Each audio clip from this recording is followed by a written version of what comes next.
Any one of the elements that Krishna has created can destroy the entire world. Water, when there is a tidal wave, everything is finished. Air, when there is a hurricane, everything is finished. Ether, when there is no air, everything is finished. Fire, when there's a nuclear bomb, when there's a forest fire, everything is finished. Earth, when there's an earthquake, everything is finished. And these natural calamities, which are simply the power of any one of the five elements, can destroy everything. Because they are Krishna's creation. And through these five elements, Krishna is all-powerful in this world. So here, a great, great fire was surrounding them, and they were being scorched. We must understand that these people, they were living through this. It's not that they were just like in a movie screen, just watching. They were being scorched. And in this condition, they woke up extremely disturbed by the great fire threatening to burn them. And what did they do? They took shelter of Krishna. Our life is meant to be a constant, moment-to-moment endeavor to take shelter of Krishna. And a devotee welcomes every situation which helps him to take shelter of Krishna. In times of easiness, in times of comforts, complacency is our nature. In times of distress, if we are sincere, we take shelter of Krishna. If we are insincere, we give up our faith. We think, why does Krishna do this to me? Did any of the residents of Vrindavan think like this? Why is Krishna doing this to me? They were just thinking, Krishna, you are our only hope. You are our life and soul. Only you can save me. This is Krishna consciousness.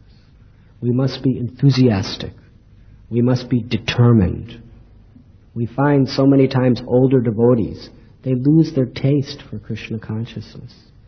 So many times older devotees who have been around 15, 20 years, they just don't care really to get up for Mangal Arati. They don't care so much to chant their rounds. They don't care so much to listen to anybody, to surrender.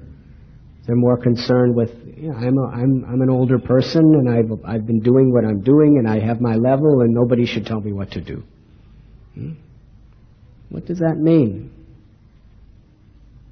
That means they have lost to an extreme degree the mercy of Guru and Krishna. They have become complacent. They have become familiar. They are taking the benediction of devotional service for granted. Therefore, Krishna says that we must become determined. Satatam kirtayanto mam yatantascha drita brata namasyantastamam bhaktya nitya yukta upashate. Krishna says, those who are always chanting my glories and endeavoring with great determination, they understand the supreme truth. They enter into the real realm of bhakti. The longer we are in the Krishna consciousness movement, the more our determination should be, not the less. This is the tendency. I've worked for so many years. Now I've attained a certain level. Now I'm going to rest. Now I will retire.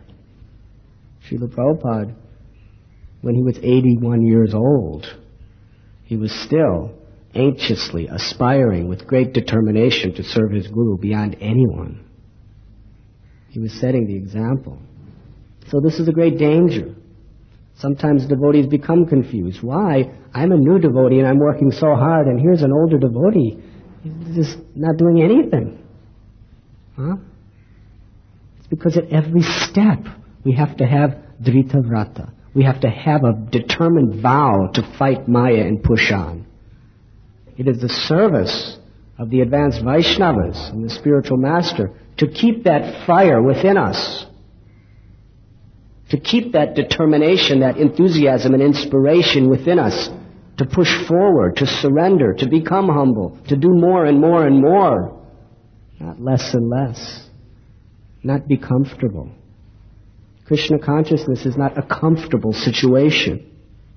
Krishna consciousness is a situation of ever striving for deeper realizations and higher service. That is bhakti, that is love. and that is the means of attaining it. So if we do not want to fall into the syndrome of Maya, of becoming complacent at any time in our Krishna consciousness, we must stand up and fight. We must have a determined vow to do more and more and more. And by God's grace, He helps us by putting these crises in our life, by which we really have no choice, where we either have to stand up and fight or we have to leave. That is His mercy. Therefore, when devotees are put in terrible crisis conditions in life, generally we find they do one of two things. They either start losing their faith and they just start hiding in little shells to avoid these difficulties, or they increase their determination and their enthusiasm. They take shelter of Krishna more than ever before and they fight. One makes spiritual advancement and one loses the chance. That is Krishna's mercy, that He's giving us this opportunity. We must take these opportunities. So do not think that now some distressful situation is finished, now I can enjoy. Never think like that. You should know that however many obstacles you overcome, another obstacle is waiting in front of you. But you should welcome these obstacles. You should be thankful. You should know, without these obstacles, I will simply become lukewarm. They are keeping me hot. Jesus said, hot or cold. But if you're lukewarm, I spit you out. So the only way to keep hot is you have to have fire under you. Otherwise you become lukewarm. You have to have fire under you. And it is the spiritual master's duty to keep that fire under you.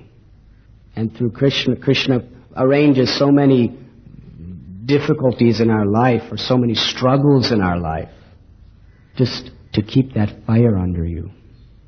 We need that fire. It is a necessity for our spiritual purification.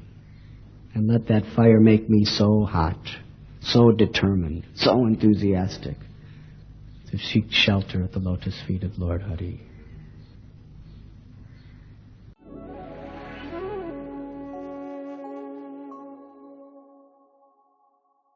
You were listening to Radhanath Swami on thesacredconnect.com.